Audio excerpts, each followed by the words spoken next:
Thanks everyone for joining us. I'm joined by my good friend Jesse here. A lot of you should know Jesse already. Hi, everybody. Welcome, Jess. How are you, man? I'm doing great, man. I'm super excited. How are you? Well, I'm doing great. I've been looking forward to this session, and I think our community has as well. We've got a lot of interest in how the heck do you actually test for BOLA. So we're going to talk a lot about what is BOLA here. I'm going to give you a few examples, but really the star of the show is Jesse, who's going to actually walk us through a live hack, show us some BOLA real life examples, and how you can test for these things. By the way, love the background, Jesse. It looks like you play for APIsec United. Thank you. I scoured the depths of Google Drive to find it. Christine probably made it 5 years ago. Right on. I love it. Hey everybody. My God, where's everybody joining from? I see Frankfurt here, LA. Hope you're doing okay there. Um, So many awesome. yeah, Wow. no. Well, I'm looking forward. Hey, Roxana, nice to see you. Anyways, Colombia, nice. Hi, Eugene. So, always have a few things to kick us off. So let me bring to the screen while we wait for folks to sign in. So as always, I want to make sure you know about our Discord channel. Jesse is our, what do you call yourself? The dean The of Dean of Discord, Ambassadors. dean of ambassadors. Tell us, just share with the group. I know a lot of people, a lot of folks are already in Discord, but for Sure. those who might not know about it, why should they be in there? Oh man, so many great reasons. So if you're a professional in the AppSec sphere, there's all kinds of conversations going on about hot button topics. And I'm talking like real world examples, like other professionals coming in saying, "Hey, my org is struggling with auth in this way. How do you approach it?" Or anything from password constraints, you name it. It's getting talked about in there. Additionally, if you're taking our courses, you get access to our course help section. You can ask any questions you want in there, and there's pretty much 24/7 a group of awesome individuals ready to help you out. If you're using our product, you can get help with that in there. And also, it's just fun, and people are so kind and funny, and it's a great place to hang out. I can vouch for that, and I'm sure a lot of folks here can as well. I get a lot of questions about courses. You know, people hit our chat button on the AppSec U site. Um, Honestly, I don't know the answer to most of those, but Discord is a great place to go and get help, right? Especially technical help. If you have trouble installing, man in the middle proxy or Kali Linux or whatever the heck it is, awesome folks there. So definitely go and check it out. But we are here to talk about BOLA.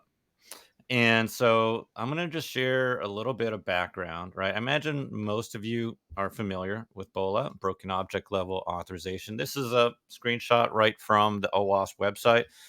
If you haven't poked around on the OWASP site, definitely do that. It's an outstanding organization. They really produce this fantastic guidance.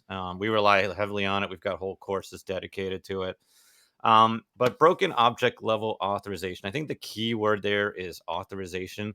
You might have heard this called IDOR in sort of web app land. I don't really know the difference. Do you, Jesse, between IDOR and BOLA, or is it kind of conceptually the same idea?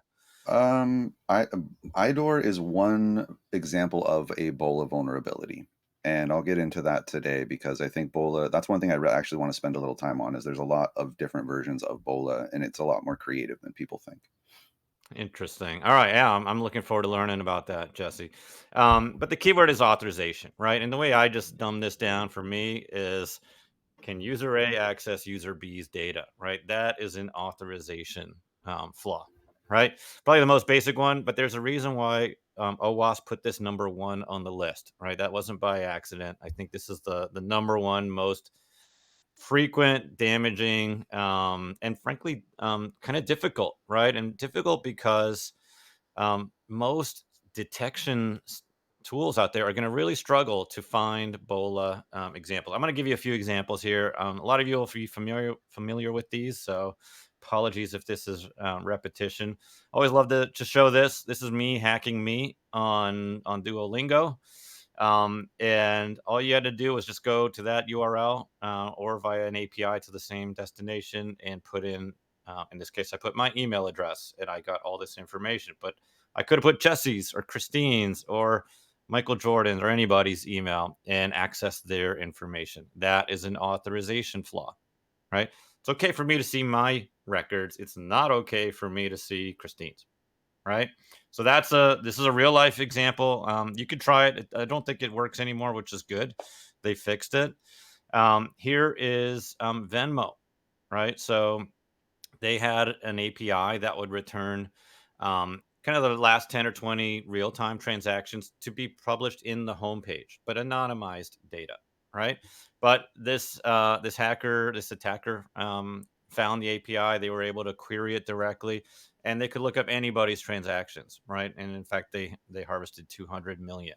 Right, that's an authorization flaw. I shouldn't be able to see everybody's records. And then here is Trello, right? Kind of a similar thing. It's actually kind of a blend of both, right? So if I wanted to invite you to my Trello project, there's an API for that, right? I give Trello your email address, it sends you an invite. Well, it turns out that I can supply anybody's email address through the API and it will return all their account details to me, right? And this person actually sent 500 million emails at that API. They found 15 million matches and they put that all up for sale. This is the posting on the dark web, putting 15 million Trello accounts up for sale, right? So these are all examples of BOLA. They are also examples of other things, right? Like OWASP 2, broken authentication. A lot of these APIs are unsecured, no password, no credentials, excess data exposure. But what we're talking about here today is BOLA authorization, right? So that's kind of the setup here. I didn't want to take too long on that because I know a lot of you understand what it is, right? And so with that, Jesse, I'm gonna take my stuff off the screen and let's see what you can show us here today. You're gonna share your. This is no like Hollywood set. You're gonna do live stuff here. Oh, we can't hear you, man. Sorry. How about now? Now we can hear you. All right. I know you got the world's loudest Let's keyboard, so you're yes, I'm probably going to try on. to avoid using it as much as possible today for the sake of our viewers. No Okay. worries. Everybody, get your questions in here as we go. I'll be able to keep an eye on it. I know Jesse does a good job of that as well. Yeah. So this And session, I'm planning to use as much time of it as people are interested in, to be honest with you. I have till 10 booked. I have about a 20 or 30-minute presentation planned that's going to walk you through some really basic examples of things and show you, the things you're kind of used to seeing, but in practice, or hearing about, but in practice, right? And then at the end, I'm going to spend a little time actually tackling a vulnerable API I haven't approached myself yet. But I want to show you guys multiple examples of what bullet vulnerabilities can look like. So as Dan was saying, IDOR is a classic example, right? IDOR vulnerabilities are pretty much something simple like finding a URL endpoint that maybe has a number in it that's an identifier of some kind, and you just change that number and suddenly you have access to something else. Everybody's really familiar with that. I think what people don't realize is that how you access an object, right? Because that's what we're talking about here. We're talking about accessing an object. How you access it and what that object is will determine the steps necessary to determine whether there is a BOLA vulnerability present. Now, what do I mean when I say that? So we give classic examples like, oh, you can change a number and now user A can see user B's bank account. Okay, so that's a bank account object. Is that what we're talking about? Is the bank account itself the object? Is the balance an object? What is that structure, right? We have to be clever about that sort of thing. So an object can have all sorts of values within it. And depending on how the endpoint is set up, there might be a vulnerability for one aspect of that object. Like maybe it's an object that has 5 values and there is a BOLA vulnerability that lets you change one of those 5 values, but not the other 4, right? Is that object tiered? Are there objects nested within that object? Maybe I can manipulate a child object, but not the parent. Right now, I'm not going to dive into all of this today because it would look really complicated to new users, maybe for a future webinar, but I just want to give you guys that sort of frame of mind, the hacker mindset, right? We talk about that sort of thing a lot. What I'm going to be starting with today is diving into Crappy, which I'm sure a lot of you are familiar with, highlighting what it looks like to look for BOLA vulnerabilities within Crappy. There are 2 within Crappy. One of them is a really simple IDOR, and the other actually is using UUIDs. And I think that's interesting and fun to highlight because a lot of the times you'll hear, oh, just use UUIDs and BOLA is not a problem. That's not the case.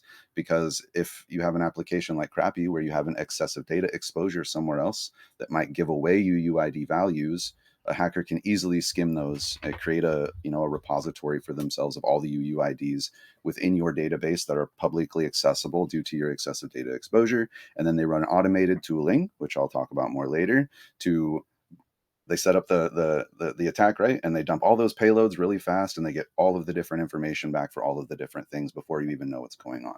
That's how real hackers are setting it up. They're not finding one vulnerability like a bug hunter is and being like, oh yeah, I got my meat. They're going, oh hey, there's one here, let me see if there's 100 million, and then I'll launch my payloads, right? Mm. And then they go sell that on the dark web. So the first thing you have to do when you're testing for BOLA is you need 2 accounts, right, that are ideally in an ethical situation, both owned by you. So let's make Dan an account, And this is right? Crappy you're showing us here. That's what we're looking at? This is the Crappy web application. Yeah. So Yeah. I've decided to skip like setting up the lab and everything. Yeah. If you want to learn how to do that, please go take our API penetration testing course on APIsec University, and it'll show you how to get all this stuff up and running for yourself. But for now, I'm just going to talk about it. Feel free to ask questions in chat though, Dan. If you could help me pick out good Yeah, no, I'm keeping an questions. eye here. I Okay, see cool. Dave here is, Dave's in the chat. Hey, Dave, thanks for jumping in. Hey, right on. Thanks, Dave. Dave's Yeah, Dave's our absolutely colleague right. and head of products here. Dave So is everyone yeah, meet Dave. also a mentor of mine. So if you like listening to me, you should definitely listen to that guy. Um, For sure. And we gotta get Dave on some of these webinars. okay, we're gonna make the password really simple, just something that's easy to remember. When I'm doing testing, I really recommend people I mean, you don't need complexity, right? When you're setting up test accounts, if you're in a bug bounty program doing the same sort of thing, this is what you should be doing in bug bounty programs.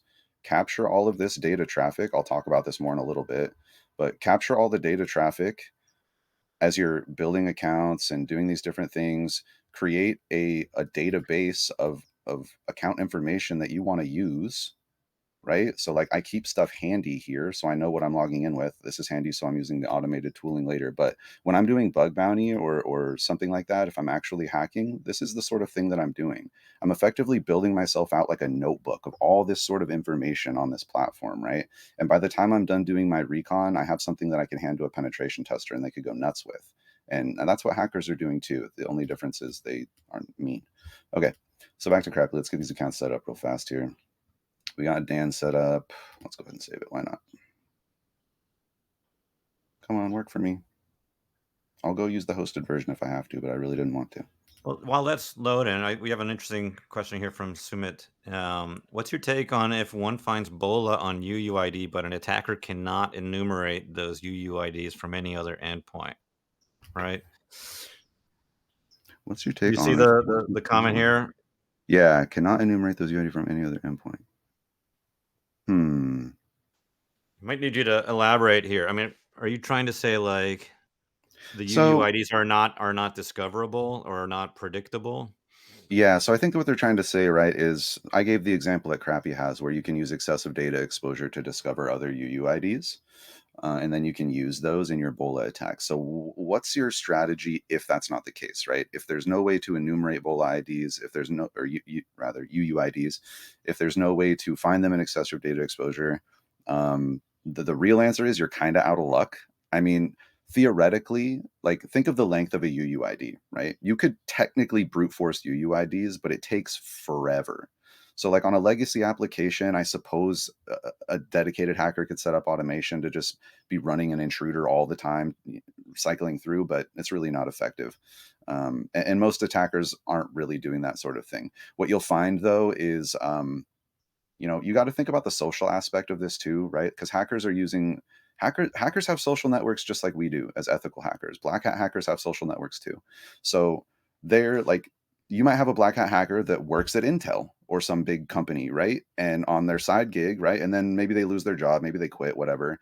And they have all of this information from Intel. And maybe part of that information is they kept a little text stock of UUIDs, and then they go dump that on the dark Well, web. And then other hackers go buy it, right? There's all sorts of crazy ways that those sorts of things and happen. I would add, Jesse, just simply like, yeah, we highly recommend against having predictable IDs. So we recommend no sequential IDs for exactly that reason. But I wouldn't say take that to mean I don't have to worry about authorization, right? My IDs are random and very weird. I don't have to worry about authorization. I would not conclude that, right? Like make sure Totally. you're still implementing those authorization controls. And vice versa, right? Just because you have authorization controls doesn't mean go ahead and use, incremental IDs to your heart's content, Yep. right? Like follow the best practices, right? But if you've got both incremental IDs and you're not worrying about authorization, then you got a breach, right? Then you're Duolingo, right? Right. And that's a big problem. Yeah, exactly. Exactly that. All right. We're almost got our account set up here. I'll be right back. My dog is ringing the doorbell. What did I do? Oh, there we go.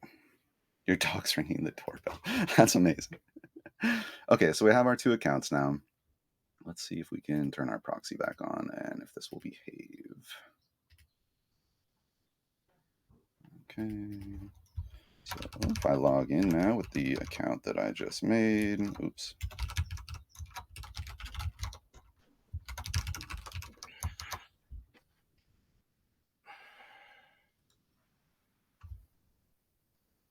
Awesome. And I'm capturing traffic, hopefully. Okay, great.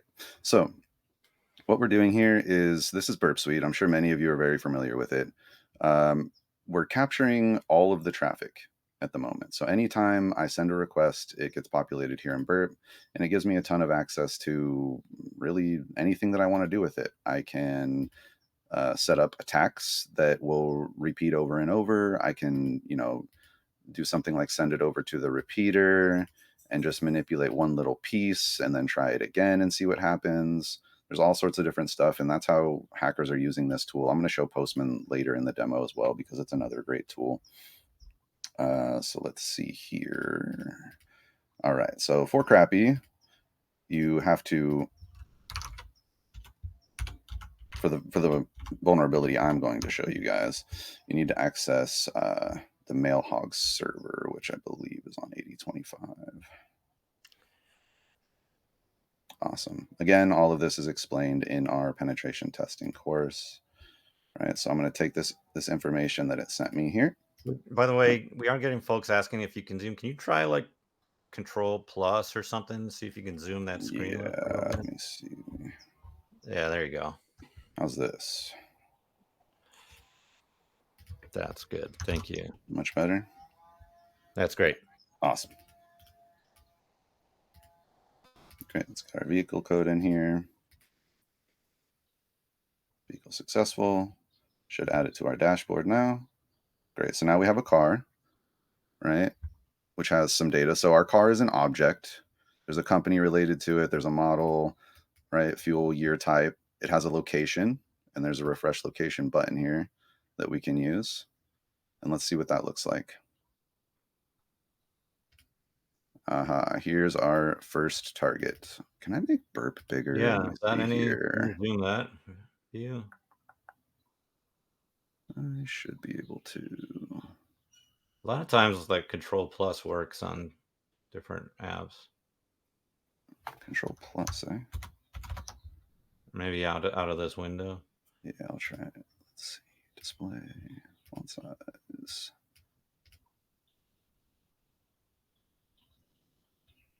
Oh, that's better. That ought to be better. Yeah. Thank you. Sweet. Okay. So we're looking at the refresh location request that we just sent. This is the endpoint URI that we're hitting here. And you can see this UUID right here, right? This is what I'm interested in as an attacker. I'm going to send this over to my repeater. Because what I'm finding here is if I know a UUID for other vehicles, I know that I can plug them in here and see if I have access to them, right away, right? This is effectively just like a complex version of an IDOR, right? It would be like if this vehicle ID was 12 and I changed it to 13. But because they're using a UUID for protection, we have to be a little bit more creative. Hacker mindset. What's available to me? What can I do? Where can I view other users? So here's some users, right? Okay, well, all we see here is just the names of stuff. Like, I guess their name, that might be their username is robot, but let's see what Burp shows because it might be different.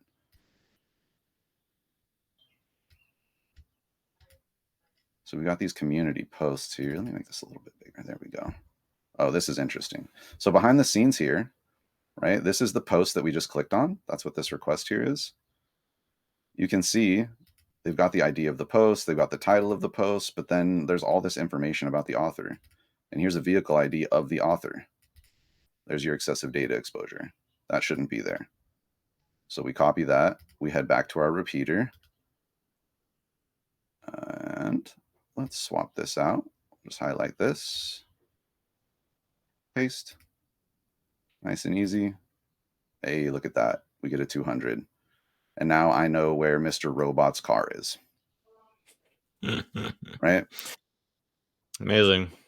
So that's effectively what hackers are doing. That's what an IDOR kind of looks like. Um, we So let can me look like at one. dumb it down. Yeah, You used what you could see in the UI, right? And then yeah, you grabbed some of that information, went back to the API, and then were able to uncover more information about those users using that identifier. exactly. So it's interesting, right? Let's talk about what this might look like in the real world because Crappy makes it easy for us to tell. I think things that you'll see differently in the real world, and somebody, was that Martin? Or I'm sorry if I'm pronouncing that wrong. UUID is tied to session usually. That depends.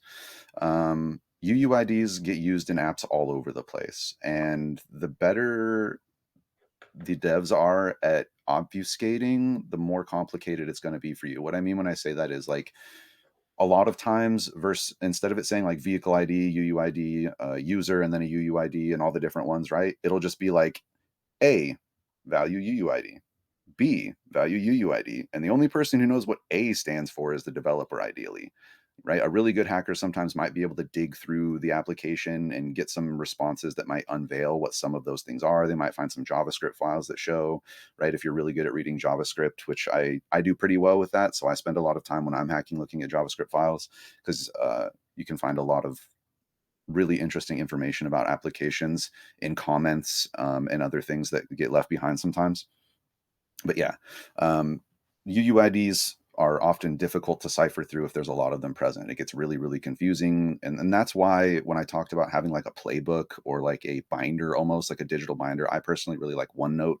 Um, I start storing all those things, right? And I'll have examples. I'll have like vehicle and then all the different UUIDs I see of it, and then one for each different type of UUID, so that as I'm going, at the second I find an endpoint that's interesting to tamper with, I already have like a whole repository of payloads that I'm ready to throw in there, right? With like valid credentials. And Dave, thanks for jumping in here. There's another one, I think related here from Krishna. What would you do to fix the excessive data exposure? Right? What would Uh, like here? What would you have done differently if you were coding this app? yeah. So right, if I'm from a developer standpoint, when I'm coding this app, when I very first test this endpoint and I get this response, this right away should have keyed me off as the dev, like, okay, yeah, they don't need all this info, right? So when you have when you're building an application, you actually can very fine tune what the response is going to include, right? So in this case, it looks like they're just returning the whole author object. So you would need to go dig into your code where the response is being returned, see that it's returning that author object, and then change it to author value nickname specifically, right? So that only that is what's coming back. That's the main idea. You have Yeah, I full think control that's over kind that of as you're building. like what we saw with Venmo, right? They had an API that ostensibly was to show anonymized data on the homepage, but the raw API was returning the entire record. The homepage was only displaying 2 or 3 fields, but the actual API itself was returning the entire record, right? So there's this concept of data minimization, right? So think about your audience, right? And what kind of data do they need to see, right? Generally speaking, you want to limit to the bare minimum, right? Achieve the objective, and nothing more. Yeah, absolutely. Um, Yeah. Okay.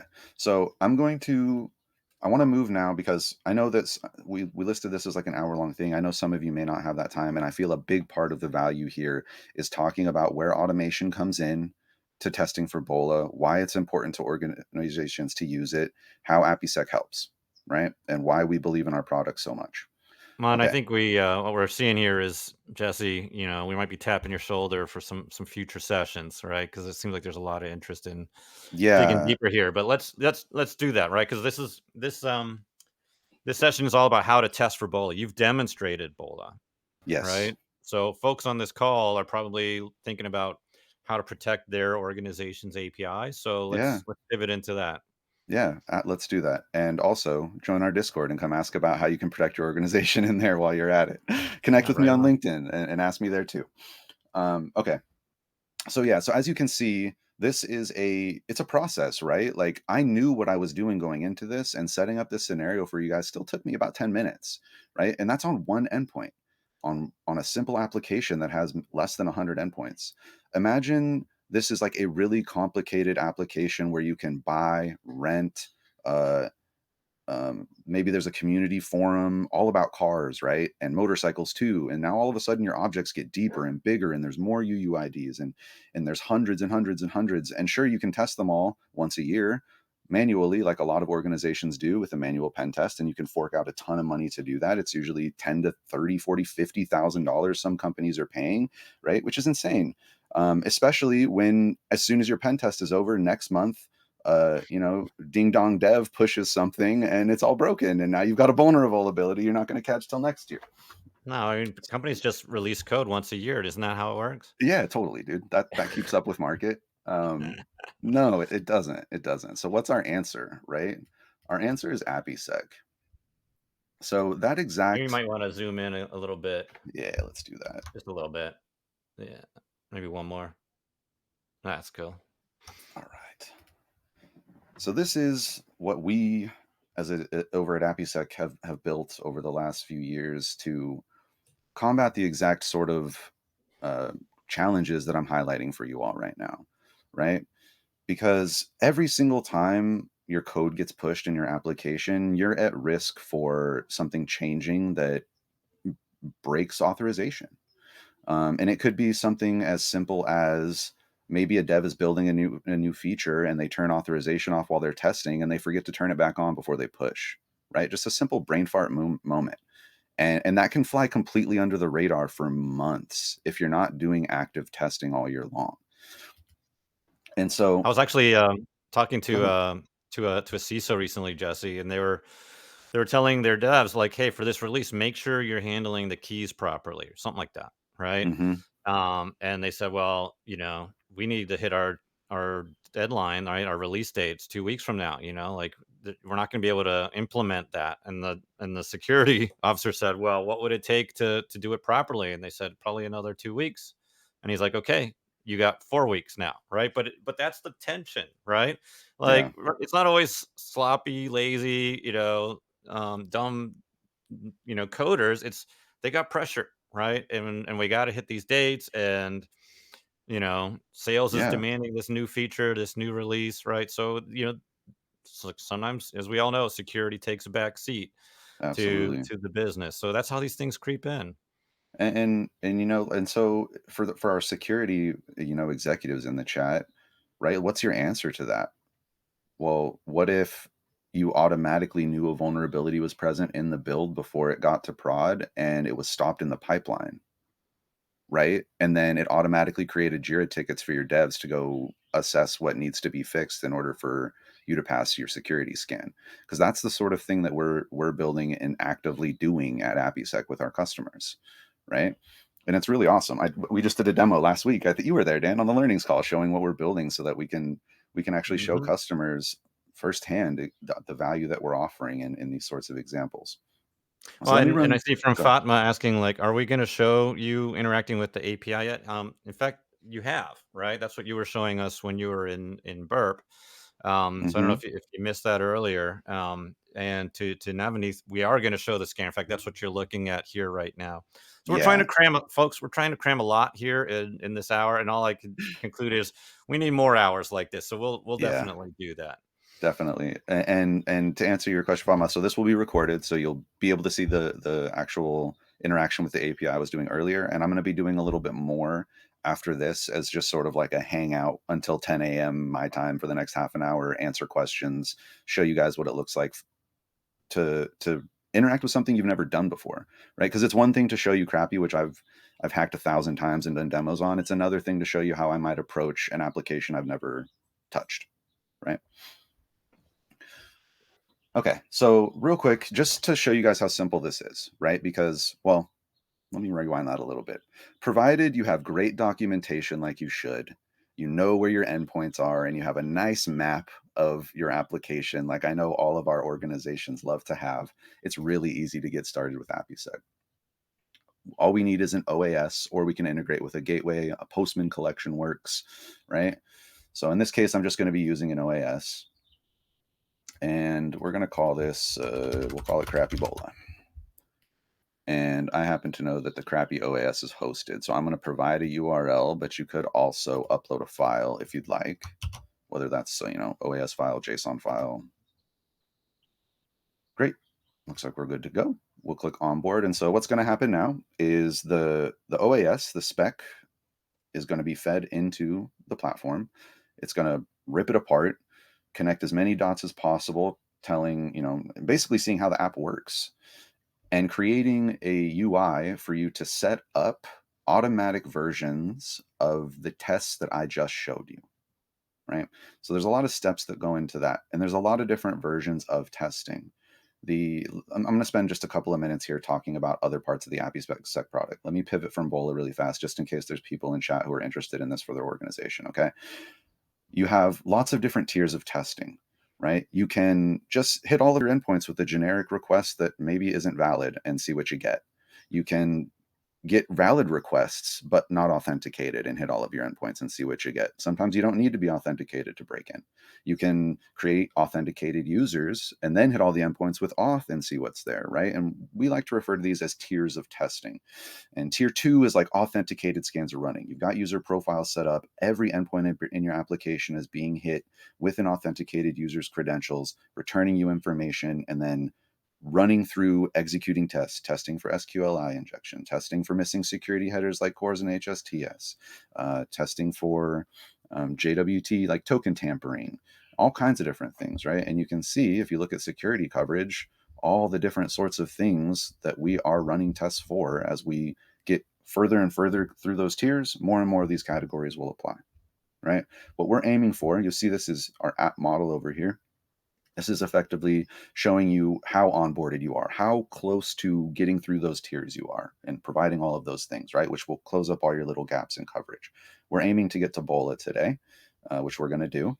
And once we get there, you'll get to see how I can, with a UI, set up that exact test that I was doing earlier, or maybe I'll do a different one. I haven't decided yet.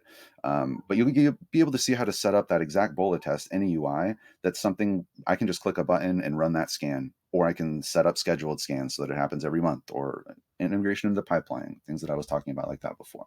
Okay, so let's do that so we can get back to BOLA and get things running. First thing I'm going to do is set up authentication. Authentication is tricky, and the way that we try to approach it with APIsec is we effectively want our product to emulate exactly what a human attacker would do. When a request from APIsec hits your API, it looks like I sent it from Burp, right? That's what we're going for. So let's we'll set up a couple of accounts here, just like we did before. We're going to be using Crappy again, and Crappy uses a bearer token authentication type. So we'll need to provide the URL that would be hit to provide that token. So if we were logging in, or when we do log into the Crappy app, like I showed you guys earlier in my VMware here, I'm actually going to go back to that because Sorry, it might be black screen for just a second while my VM loads up. And then where's my login? Right? We hit this login endpoint and it returns us this bearer token. And then we're using this bearer token on all these other endpoints. So over here in the scanner, we're going to do the same exact thing. We need credentials. Right. We have advanced credentials available down here. We do use them for crappy. Just for some simple stuff, though, we're going to change our username key to email. But if you were in your own personal application or your org's application, auth is complicated. Some people use dev keys. Sometimes the session ID matters. Sometimes, there's all kinds of different headers that could go into your auth. And that's where you would set that up. Once you've got it saved or set up, rather, you can test it. And it's going to hit that endpoint, show you the bearer token, just like we saw in Burp, right? And now the scanner is capable of using this token and testing all of those other endpoints. But like I said, we need 2 here. So let's set up one more. And while you're doing that, I'm just gonna hit a few comments in the chat. Things are really lighting up here, man. By the way, people love your keyboard. Those tactile keys. Corinne, Sorry, guys. is there a starting point when one can use when trying to identify a vulnerable API when using the scanner? Um, I'm not sure 100%, but if you're looking at like, what's the flow? Like, what do you do first? What do you do second? Maybe when you're done with this demo, you can walk us through the app model. We have a guide along the right hand side that it's kind of like your Sherpa to show you like what should you do first, what should you do second, and it kind of just gradually digs you deeper and deeper into the testing of the tool. And if you want to play with this tool and don't have an API that you want to test with, just go ahead and sign up. You can, it's free. And we even send you like, here's a sample API. You can go ahead and try it out and test it. So it's a great learning exercise for folks who want to go ahead and give it a try. Yeah, absolutely. And if you're asking like how to use the scanner to identify the vulnerabilities within the API, like how do you actually see the vulnerability when the scanner finds it, I will cover that here in just a little bit. And I can actually show you, I'll show an example after this just for fun too, before I dive into the other stuff, um, of how you can use the scanner uh, to effectively. I used it to solve a CTF, and I think that would be a good example of what you're asking, right? Like how do I dig in here and actually get valuable information out of That what the sounds like scanner is finding? another session. Yeah, we're gonna have to just do a bunch of these. I'm starting to think, Dan. A CTF scanner for CTF or something like that. Yeah. So while I'm setting this up, why don't I plug the ambassador program while we're talking about CTFs? Because at APIsec U, we have an ambassador program you can sign up for. Just go to APIsecUniversity.com, go to resources, and there's a link for the ambassador program so you can read about it if you'd like.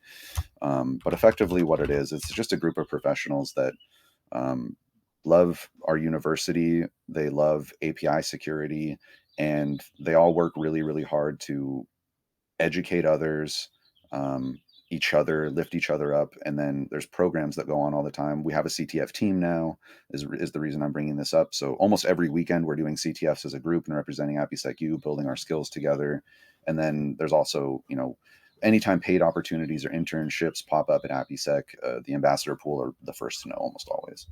Yeah, a lot of folks, and I'll let you like fill in whatever else you need to fill in. But a lot of folks, are looking to change careers or get a job or things like that, and they're like, if I take this course, do I get a job? And unfortunately, it's not that easy. And so the Discord channel, the ambassador, this is a great way for you to elevate your profile to really demonstrate your passion for this important topic, right? And that's the kind of thing that really separates you from the pack. I mean, it's how we discovered Jesse. Like if you didn't watch Jesse's AppSec session, how he got into cybersecurity, it's really inspiring, right? And Thanks, so man. I highly recommend it. It's up on our YouTube channel, and I'll see if I could dig it up and post it. But it is really impressive, So, folks, we have so many good resources for you. Just taking a course is not enough, right? You got to really want it and believe in it and be passionate about it. But what are we looking at here? Like, people are here to see how to Yeah, do things. So you got something going on here. I kicked off a scan while we're chatting just for funsies. Because somebody asked, oh, what does it look like? So let's see what a scan looks like, what vulnerabilities it might find in crappy. Right now, crappy is obviously intentionally vulnerable. So see, look at this. Right, we got payload injection in the coupons. Unenforced credentials were detected. So let's see what that looks like. It gives you a full description of what it's looking for. Gives you an assertion of why we think what we think, right? We got a 200 response code. Let's see what the logs show. Here's why, right? So using the tool, we can see that when we sent a bearer token, we got a 200 request. But when we sent nothing, we're also getting a 200 request. And according to the spec, this was an authenticated endpoint. So the scanner immediately lights up and goes, hey, you said that this is an authenticated endpoint and we're getting a 200 response with no token, right? That's how the scanner is letting you know. And it'll do the same thing with BOLA or RBAC, which we'll probably have to do another workshop on, Dan. So Yep. let's jump ahead and configure a BOLA scenario, because I want to spend a little bit of time talking about this. I'm very proud of this portion of our product. It's really advanced in my opinion, and they made it super easy to use if you understand BOLA. So let's talk about it. What you're seeing here is the first step in setting up a BOLA test scenario workflow, right? So what does that look like? In order to test for BOLA, you need an object that you're trying to access, right? You need at least 2 user credentials so you can make sure that only the owner has access to it. Yeah. And then you need all endpoints involved that use that whatever that object resource ID is. Okay. So in this case, I've got the 2 users set up, and we'll name this BOLA. We'll go next. So first it just asks me, okay, which users are you comparing? And name your scenario. Easy enough, right? Now the base endpoint type is asking you whether we want to create a brand new resource and then use that created resource to test with, or if we happen to know that a specific resource belongs to a user, we can just enter that detail and then the scanner will know also, right? The product will know also. Why is this important? Well, in some environments, you want to test the entire workflow that the object is involved in. And for a lot of objects and a lot of application, that involves a post request that creates the object, a put request that mutates the object, a get that retrieves it, and oftentimes a delete to clean it up, get rid of it, right? So all 4 of those things, ideally with an object that's owned by someone, should only be accessible by that one person, right? So what do I mean? So let's look at an example really quick. Let's say, for example, we were adding a vehicle, right? When we add a vehicle, it returns us a vehicle ID, right? And then I don't know if this has a cleanup endpoint actually. So, oh, videos does. Let's use videos instead. That might be a better example. What's the purpose of the cleanup endpoint? So the cleanup endpoint is that delete portion that I was talking about, right? So if you're running APIsec against like an actual live product, because some people do run it in production against production Oh, got it. environments, you Yeah. don't want to fill your database with CRUD every single time you run a test, right?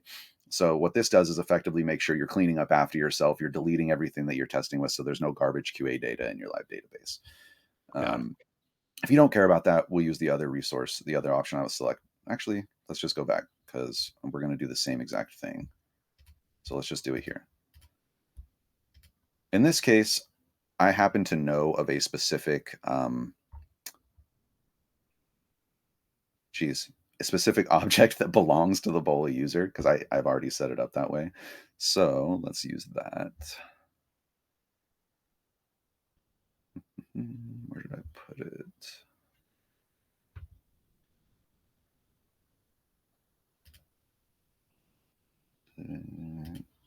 Sorry, give me 1 second here.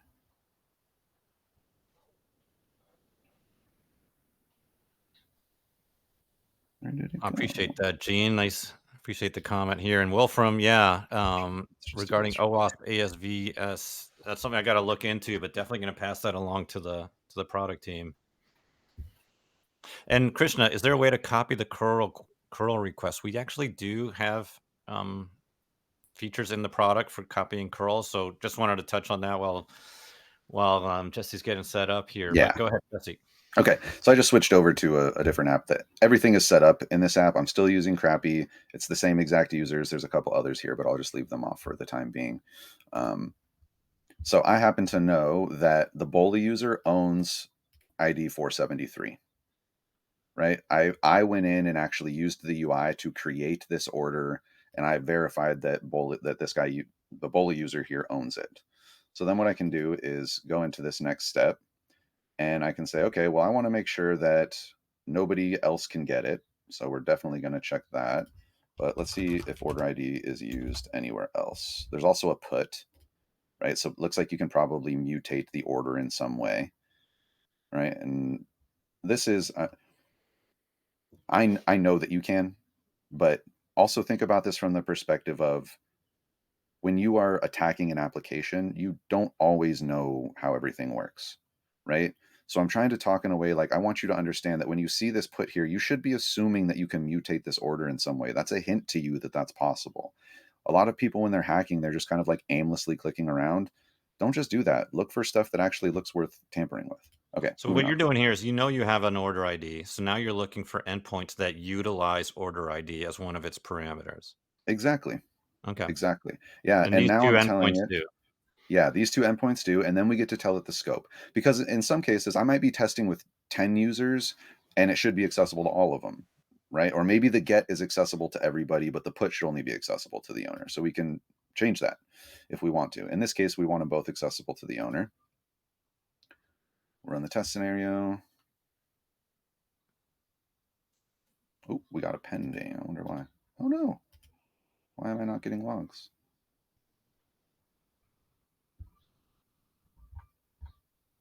I see. So why is this not? This is weird. I just tested this earlier and it was fine. Live demos, man. That's how it goes, man. I honestly. Okay, let's We appreciate you doing it, man. It's try it's this it's really quick. daring, right? There's always a million things that can go sideways. See how quickly I can pivot here. You go. You.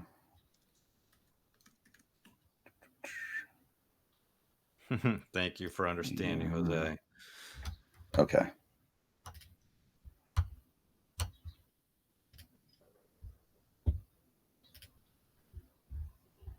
Okay. I'm going to use this example instead because it's already set up. And Michael it, Wu says, try pressing refresh on the web browser for the logs. I don't know. oh, that's a good idea, but that's okay. That's okay because this will work because this is actually using the same endpoint that I manually went through earlier. So it might even be a little bit more easy for people to understand. So we're using that vehicle ID endpoint location you saw earlier. This is the UUID that we've already confirmed is owned by user A Tito here, right? So I won't walk through all that again since we just did it, but let's look at what the logs look like now that the test is actually ready. So we can see log 1, we use the bearer token here, 200 response request, vehicle info, full name, Tito Bandito. Shout outs to Dave, who was in the chat earlier. That's actually his dog. He always uses Tito's info when he's setting test stuff up, and it's always good for a We laugh gotta for we the gotta team. bring Dave on one of these calls for Oh, sure. he's great, dude. We should tag team one. We'd have a blast together. Yeah. Let's see. And then log 2. This is same thing. Okay, so now what's going to happen is you see you have this ready condition. What this is letting you know is the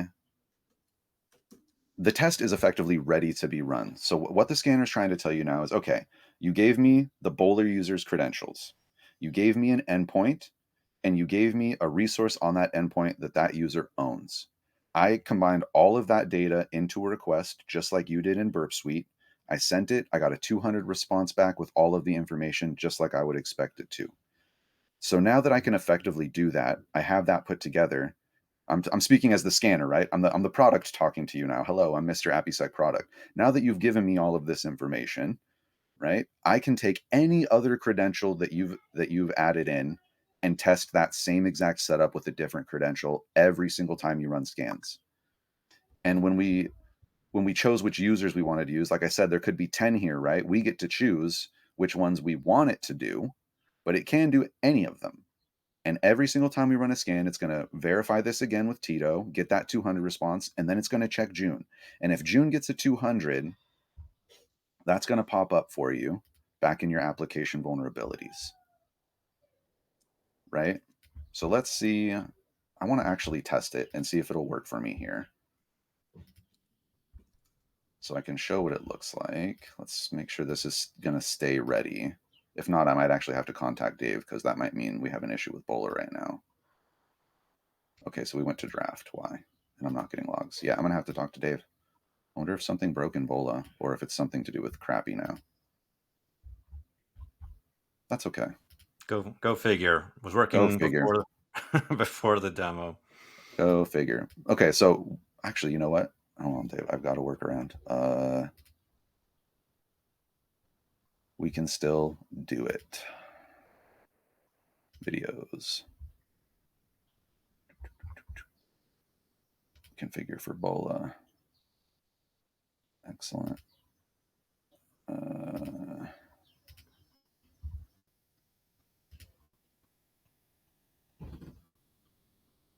Good. So this is from the help portal. This is like a 1-minute super fast version of what I'm presenting to you if you ever want to see it. We can't see your screen anymore. Oh no, really? How about now? Where did it go?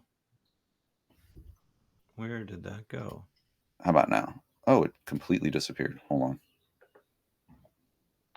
Man, That's you're so hitting weird. all the demo curses right now. Honestly, it completely just stopped my share. All right. All right, we see scanner. Okay. Awesome. All right. So now let me find the point in the video that I care about real quickly here. Oh no, is this not going to show it either? It's going to do the same thing, isn't it? Oh, because I know why. All right. Well, that makes me sad. Oh. We can show. I'm going to show what RBAC looks like, just so you can see. Where's RBAC at? The Michael Wu, there will definitely be more demos. Probably another BOLA demo. And we've seen quite a lot of good requests here on this call. So I think we're gonna just do a lot more of these type of sessions, right? Yeah. We want to do more how-to type of webinars or these live hack sessions. So Yeah. stay tuned for more like this. We like doing them, and it seems like they get really well received. Okay. So this is what it's going to look like. The only difference is instead of saying RBAC, it's going to say BOLA, right? So after you set it up, you're going to run a scan like we did earlier. So you can see here in the scan, the video is being ran, right? And your vulnerabilities page or threat detections, however you want to set it up, right? You can see RBAC here at the bottom. I should scroll down and highlight it here, right there, right? So in this case, it would say BOLA here, and you would be able to click on that and it would show you exactly what it looks like, right? And that is being created from here. I'm guessing that something changed in crappy or like one of these users authentications things is different or something, and that's why it's not working right now. Or maybe there is just something going on with You BOLA have because I literally, another instance where you've already run the scan and you've got a BOLA finding. yeah, that was. Let me check my applications really quick. Hold on, there might be another app that has it. And Robert, crappy is not a prereq for these demos. We can use all kinds of things. But of course, the whole point of the scanner is to scan whatever you got, right? So if you want to try it out for yourself, you certainly can. I think we're going to be scheduling probably another BOLA session here pretty soon just to, continue this conversation. We'll probably have live sessions on Discord as well. Yeah.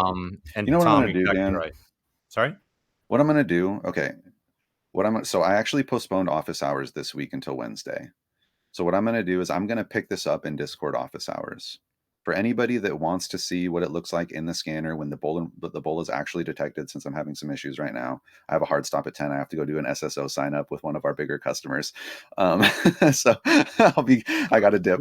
But if you'd like to do that, join our Discord, and I will post an announcement when the office hours are going to be tomorrow. I will show this off. I will live hack on Vampy, and show more BOLA stuff there. You can ask more questions, and I'll actually be in voice chat where you can come in and just talk with me directly there too.